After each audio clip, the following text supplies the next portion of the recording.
Support for this podcast comes from the Central Valley Journalism Collaborative, connecting communities with the resources, infrastructure, and networks to ensure a vibrant local free press.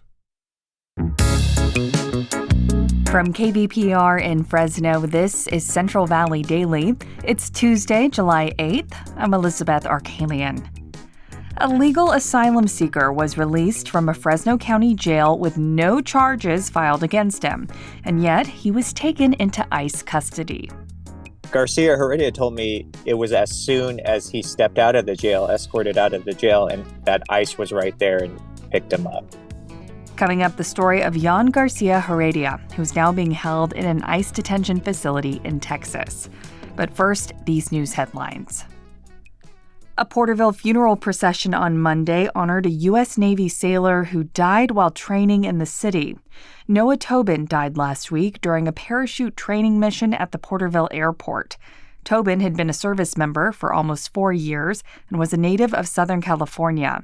His body's being transported to a funeral home in Escondido. Officials say an investigation into how he died is ongoing. Protesters in Hanford were calling for harsher sentences for juvenile offenders on Monday. As KVPR's Samantha Rangel reports, the protests stem from recent violence. What do we want? Justice! Reform what? Prop 57! Many of the 100 people gathered at the county courthouse in Hanford lost family members to violence by minors. Some were holding signs of their loved ones' faces, like Veronica Parker of Hanford. She lost her son Cruz to a drive-by shooting by a teenager. Under Prop 57, some juveniles charged with murder may be released from prison by the time they turn 25. But Parker wants their sentences to be longer. These kids that are juveniles are getting away with this, not serving what they should serve. We no longer have our kids, and they still have their lives. Stephanie Tellez helped organize this protest. Her son Anthony was shot to death, allegedly by a group of teenagers. There needs to be a voice, there needs to be a light that shine on what's been going on with all of us. We all have different stories, but they're all involving minors, and we need a change. She's advocating to reform Prop 57 to lengthen sentences for juveniles. She says she's planning more protests throughout the Central Valley to Sacramento. For KVPR News, I'm Samantha Rangel. Some hospitals are bracing for potential budget cuts after President Trump officially signed the Big Beautiful Bill Act last week. The bill includes stricter requirements on Medicaid, which experts say could lead to less coverage and payments to hospitals. At least 7 hospitals in the San Joaquin Valley were included in a recent analysis of hospitals that are at risk of closing. That's due to financial vulnerability and a high volume of Medi-Cal patients. The hospitals at risk include Kalinga Regional Medical Center and Adventist Health Reedley. Arsenic may be doing even more damage in drinking water than previously thought. KVPR's Carrie Klein reports on what this could mean in California. The limit for arsenic in drinking water is 10 micrograms per liter, both statewide and nationally. But a recent peer-reviewed study in the Journal of the American Medical Association suggested that limit should be even lower. The study showed that regular exposure to even lower concentrations is associated with low birth weight, preterm birth, and other adverse birth outcomes. In the longer term, arsenic is already a known carcinogen. Dozens of California's drinking water systems have arsenic concentrations over the allowable limit. Arsenic occurs naturally in some rocks and minerals. It can also be released into groundwater through mining and other industrial processes. For KVPR News, I'm Carrie Klein. Agencies investigating last week's explosion and fire at a pyrotechnic storage site in Esparto gave an update on Monday. Esparto Fire District Chief Curtis Lawrence says crews are continuing to mitigate the hazards of undetonated explosives. Throughout the last 2 days, we've been gathering those types of devices and conducting burn-off operations, as we're calling them, to immediately remediate those hazards and issues right here in the area. Lawrence says the state fire marshal's office is leading the investigation into what triggered the explosion. The identification of human remains recovered from the blast site are expected within the next 2 days. The number of people unaccounted for remains at 7. Times like these make one thing clear. Public radio has never been more valuable. It's also never been more vulnerable. We need the trusted, reliable reporting of KVPR for moments like this one. But with federal funding for public broadcasting on the brink, stations like KVPR face the possibility of a looming shortfall and cuts to programs and local coverage. We're not going anywhere, but your support has never been more important. Start your monthly gift at kvpr.org/donate. And now to our main story. As we have recently discussed on this show, U.S. Immigration and Customs Enforcement, or ICE, has stepped up its enforcement under President Donald Trump. Tens of thousands of people across the country have been detained. And today, we're bringing you the story of one of those people. Yan Garcia-Heredia is from Venezuela and had legally arrived in the U.S. as an asylum seeker. Up until recently, Garcia-Heredia had been living in the Fresno County community of Mendota. That changed when he was arrested in connection with a series of robberies. But Garcia-Heredia was eventually let go, and no charges were filed against him. One would think his life as a farm worker would return to normal. But that is not the case.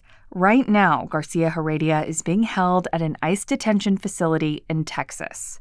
So how did he get there? And what does it mean when someone who sought refuge legally in the U.S. and with no criminal record still ends up in ICE custody? To better understand Garcia-Heredia's story, we spoke with Raheem Hosseini. He's a reporter with the San Francisco Chronicle who's written in depth about Garcia-Heredia's situation. Hosseini starts our conversation by explaining why the Fresno County Sheriff's Office first arrested Garcia-Heredia.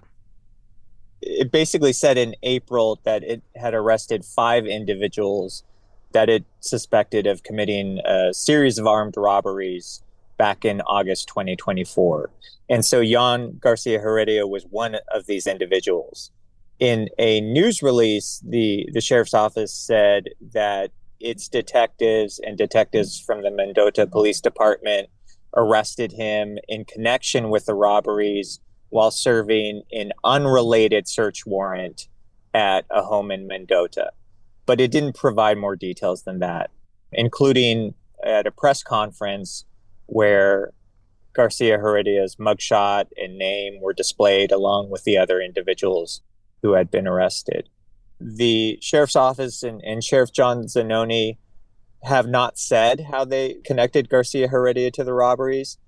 At the press conference and in the news release, they also did not say that they'd let him go months earlier from the jail without any criminal charges or without asking the DA's office to bring any criminal charges against him. And then just for his part, Garcia-Heredia told me that he didn't know why he was being arrested when it was happening until detectives started accusing him of participating in the robberies, which he denies. So lots of questions amid all of that, but ultimately he was arrested, no charges were filed against him, and he had no prior criminal history. Correct. Okay. Now, once he was released from the custody of the Fresno County Sheriff, he was then immediately put into the custody of Immigration and Customs Enforcement, or ICE, despite not having charges pressed. Is that right? Correct. Yes. Okay. That is the best of my understanding. Garcia-Heredia told me it was as soon as he stepped out of the jail, escorted out of the jail, and that ICE was right there and picked him up. How they found out about him, how they knew he was there, these are all questions I don't know the answer to. But they certainly do raise questions about whether there are gaps in California's sanctuary laws or if they're being followed as intended by the sheriffs in the state. I want to note, too, that on their Facebook and Instagram pages, ICE posted pictures of Garcia-Heredia with it saying he was arrested for robbery and assault with a firearm, and additionally that he's a member of the Venezuelan gang Tren de Aragua. Is there any proof of that? And do we know how ICE came to that conclusion? So there's no proof that ICE has provided, and they didn't respond to my request for information. I think it's important to note the timelines. So the Fresno County Sheriff's Office, they arrest Garcia-Heredia and the other men in January and February. Garcia-Heredia was arrested in February. But the Sheriff's Office does not announce these arrests Then ICE accuses Garcia-Heredia of being tren de Aragua on social media in March. Then in April, the sheriff's office holds its press conference and puts out its news release linking Garcia-Heredia to the gang and these robberies. So I asked the sheriff's office about their evidence for these gang claims. They declined to disclose the evidence.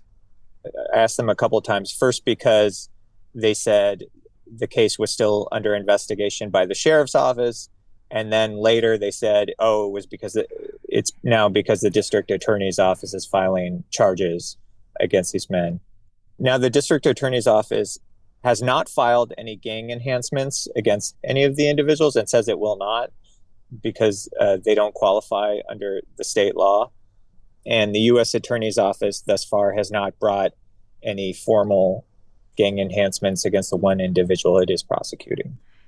So forgive me if I'm getting too in the weeds here, but if the press conference happened in April, but they arrested Garcia-Heredia in February and knew there were no charges pressed, were they still putting him out on this poster board of criminals that they knew didn't, and they knew at that time he didn't have any charges against him? Yeah, they put his mugshot out and they lumped him in with these, in Zannoni's words, dangerous criminals in April, months after he had been released without charges. So one might be able to draw the conclusion that because ICE got involved and he was in their custody, that in perhaps a perversion of justice, he's being seen as a criminal, even though there were no charges pressed by the Fresno County Sheriff's Office. I mean, that is a question I would have loved to have asked the sheriff and ICE. Before I let you go, Raheem, do we know what's next for Yan Garcia-Heredia? Could he possibly be released from ICE detention? It's possible, and I'm certainly not the person who can sort of like predict what happens next in this like hastily fast moving moment we're in. He's still in detention in West Texas at Blue Bonnet, where he describes the conditions as pretty dismal. He has two cases, actually. He has his immigration case, which started when he first entered the country with permission, and that is unfolding here in California, where he is still expecting to, file a formal request for asylum and have that considered. But at the same time, he has this more imminent habeas corpus lawsuit in Texas, which is, alleging that he's being illegally detained there. And that has been batted back and forth between California and Texas. His attorneys say it should be heard in California and that he was hastily moved overnight to Texas so that the Justice Department could put the case before, more sympathetic federal judge. Something it's been doing in a lot of these cases. It has moved these detainees from where they've been arrested, across state lines to Louisiana to Texas, where there are more Trump-appointed judges to hear the cases. And so that request was denied by a lower federal court. It's been appealed to the Ninth Circuit, and we don't know what that decision is going to be. That was Raheem Hosseini, reporter with the San Francisco Chronicle. His report's titled, "A Farm Worker Has Broken No Laws. A Sheriff and ICE Took Him Anyway." Thank you so much for your time, Raheem. Thank you. And to note, KVPR did independently reach out to the Fresno County Sheriff's Office for comment on Yan Garcia-Heredia's arrest. At the time of this recording, we have not received a response. And that is today's show. Today's episode was produced by Jonathan Linden and KVPR with support from the Central Valley Journalism Collaborative. I'm Elizabeth Arkalian. You can find the latest local news anytime at kvpr.org.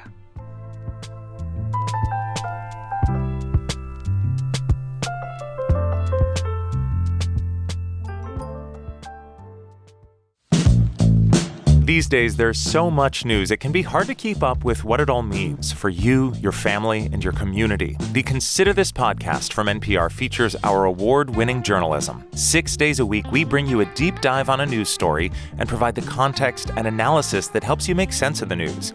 We get behind the headlines. We get to the truth. Listen to the Consider This podcast from NPR.